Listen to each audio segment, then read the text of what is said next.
Eder, Mech, Pallister. In questo breve video vi mostro ciò che ritengo essere polline di api e come si vede dalle immagini, oltre ad essere presente all'esterno di uno dei sacchi neri che copriva la parte inferiore del corpo di Lilly, anche sui suoi pantaloni. Per motivi di opportunità e di delicatezza ho dovuto ritagliare le foto affinché non urtassero la sensibilità di alcuno, soprattutto quella dei familiari e amici che seguono questo canale. Sotto ad ogni foto ho indicato vicino a quale parte del corpo si trovano queste palline. Il povero corpo di Lilly era adagiato sul tavolo settorio, ma ancora all'interno del sacco salma aperto. Nella relazione autoptica non si fa riferimento alcuno su queste palline, tranne nella descrizione del ritrovamento del corpo. Non sono state mai analizzate, quelle nel sacco salma sono andate certamente perdute, ma ancora si potrebbero analizzare quelle sui pantaloni che, se conservate in maniera adeguata, potrebbero dare delle risposte certe. Secondo me capire cosa sono quelle palline gialle è di un'importanza notevole, perché potrebbe dimostrare che il corpo di Lilly non è stato sempre nel boschetto, nel quale non mi risulta esserci alcun albero con tali semi o palline. Ricordiamoci poi che era inverno e gli alberi sono spogli. Sono veramente propensa a credere che sia polline di api per similitudine di forma, colore, che varia, dimensione e struttura. La scritta VoIP SBC nel tabulato telefonico indica una chiamata effettuata tramite un servizio di Voice over IP. Il termine SBC sta per Session Border Controller, che è un dispositivo di rete utilizzato per proteggere e regolare le comunicazioni VoIP. Ragionamento logico e analitico. Il VoIP consente di effettuare chiamate vocali utilizzando una connessione internet piuttosto che le linee telefoniche tradizionali. I dispositivi SBC gestiscono la segnalazione e il controllo delle sessioni per le chiamate VoIP, garantendo la sicurezza e la qualità del servizio.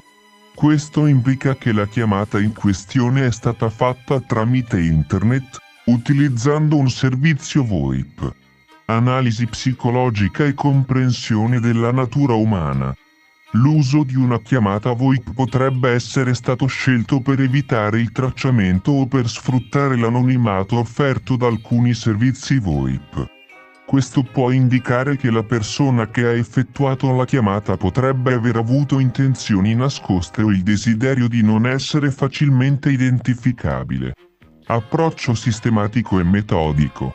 Per comprendere appieno il contesto di questa chiamata VoIP, sarebbe utile identificare il servizio VoIP utilizzato, esempio Skype, WhatsApp, Zoom. Analizzare i dettagli tecnici della chiamata, esempio indirizzo IP, durata. Verificare se la chiamata è stata registrata o se ci sono metadati disponibili.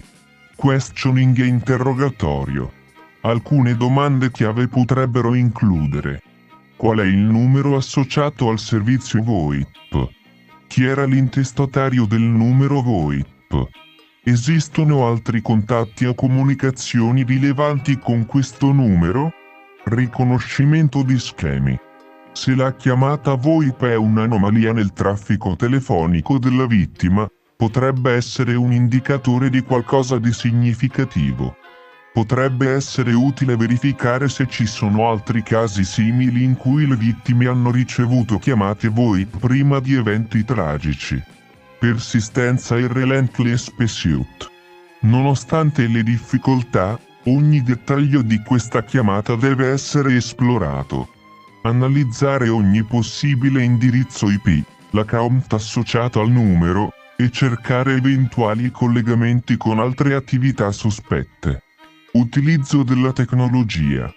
Impiega strumenti avanzati per tracciare l'origine della chiamata VoIP, esaminare registrazioni e analizzare i metadati delle chiamate. La collaborazione con esperti di sicurezza informatica può essere cruciale. Stealth e disguise. Considera la possibilità che chi ha effettuato la chiamata possa aver utilizzato tecniche di anonimato o proxy per nascondere la propria identità. Relatabilità e costruzione di rapporti. Interagire con chi conosceva la vittima può fornire informazioni su eventuali minacce o comportamenti sospetti più o meno recenti. Tecnica della domanda finale.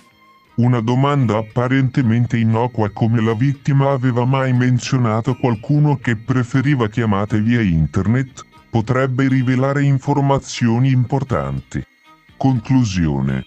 La scritta VoIP SBC indica che la chiamata è stata fatta tramite un servizio VoIP, utilizzando un Session Border Controller. Questo tipo di chiamata può essere più difficile da tracciare rispetto alle chiamate telefoniche tradizionali, ma con la giusta tecnologia e perseveranza, si possono ottenere informazioni utili. La vittima potrebbe essere stata controllata o monitorata tramite questo canale, soprattutto se il servizio VoIP utilizzato offriva anonimato. È fondamentale esplorare ogni dettaglio di questa chiamata per cercare di trovare collegamenti utili all'indagine. Domanda. Grazie, ma è possibile che la vittima non sapesse l'esistenza di questo sistema e lo abbia utilizzato qualcuno per controllarla? E nel caso come potrebbe essere stato attivato? Risposta. Certamente, è possibile che la vittima non fosse consapevole dell'uso del sistema VoIP o che qualcun altro lo abbia utilizzato per monitorarla. Vediamo come potrebbe essere accaduto e quali sono le implicazioni. 1. Possibilità che la vittima non sapesse dell'esistenza del sistema VoIP. Scenari comuni. La vittima potrebbe aver ricevuto chiamate VoIP senza sapere che si trattava di un sistema di comunicazione basato su internet. Molti servizi VoIP, come WhatsApp, Skype o Viber, sono integrati nelle app di messaggistica e possono essere utilizzati senza che l'utente sia pienamente consapevole della tecnologia sottostante. Inganno. La vittima potrebbe essere stata indotta a scaricare un'app o un software che includeva funzionalità VoIP senza rendersene conto. Alcune app di phishing possono sembrare innocue ma includono software per il monitoraggio. 2. Uso di VoIP da parte di terzi per controllare la vittima. Spyware. Esistono programmi di spyware che possono essere installati sul telefono della vittima per monitorare le chiamate, i messaggi e altre attività. Questi programmi possono essere installati fisicamente o tramite phishing. App di tracciamento. Alcune app di tracciamento e parental control possono essere usate per monitorare le comunicazioni della vittima. Queste app possono includere funzioni VoIP per ascoltare le conversazioni. Account compromesso. Se la vittima usava un servizio VoIP con autenticazione debole, un aggressore potrebbe aver compromesso l'account e utilizzato la connessione VoIP per monitorare le comunicazioni. 3. Modalità di attivazione di un sistema VoIP a insaputa della vittima.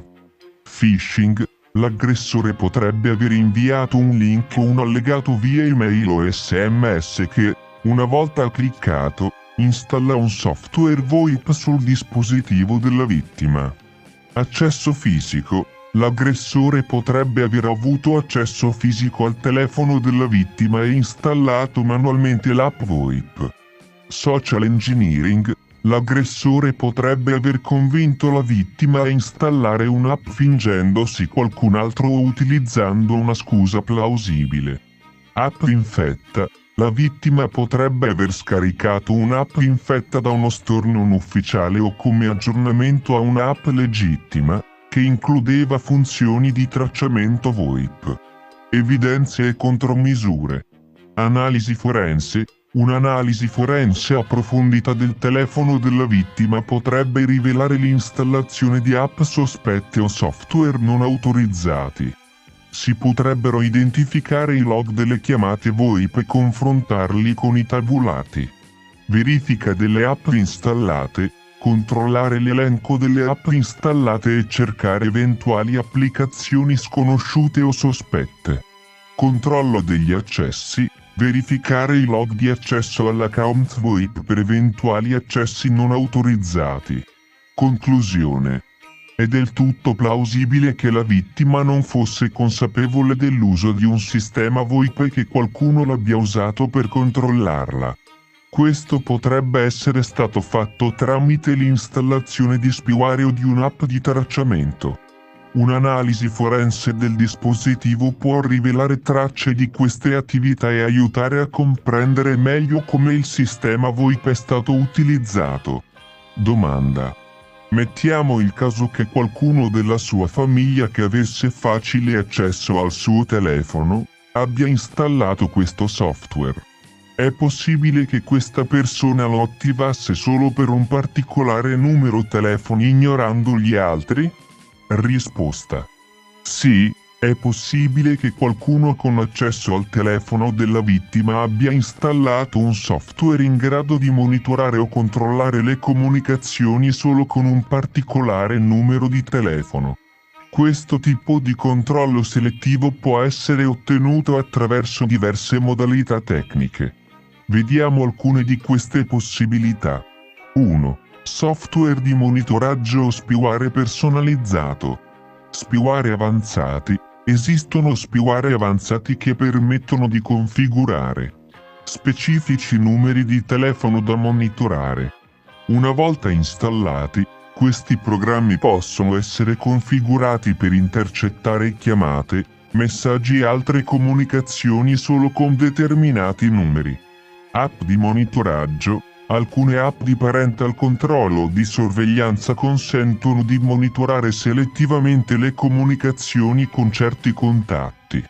Queste app possono essere configurate per registrare le chiamate o salvare i messaggi di testo scambiati con specifici numeri.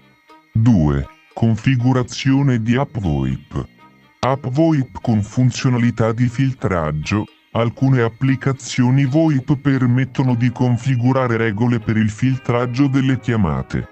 Ad esempio, è possibile impostare l'app per registrare o inoltrare le chiamate solo quando si tratta di un certo numero.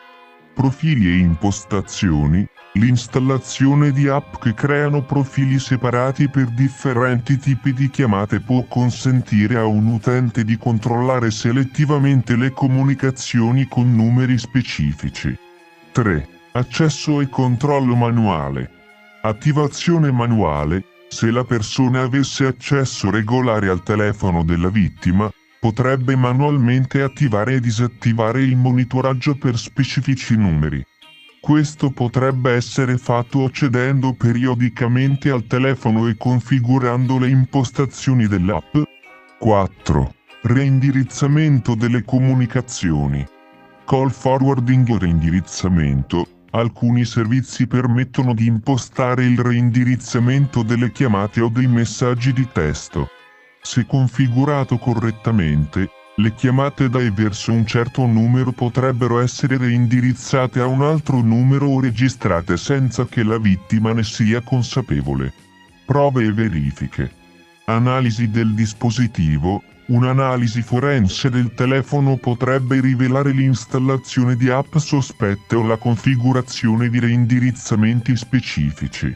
Verifica dei log. Controllare i log delle chiamate e dei messaggi per individuare attività insolite o configurazioni di monitoraggio.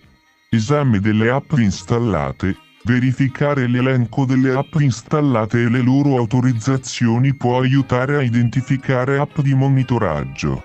Conclusione. È tecnicamente possibile che qualcuno abbia installato un software sul telefono della vittima per monitorare le comunicazioni solo con un particolare numero di telefono.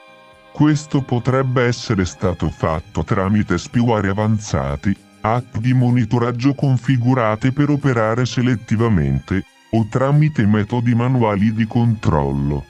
Un'analisi forense dettagliata del dispositivo può rivelare prove di tali attività e fornire ulteriori indizi su come è stato effettuato il monitoraggio. Ehi, non dimenticare di iscriverti a questo canale.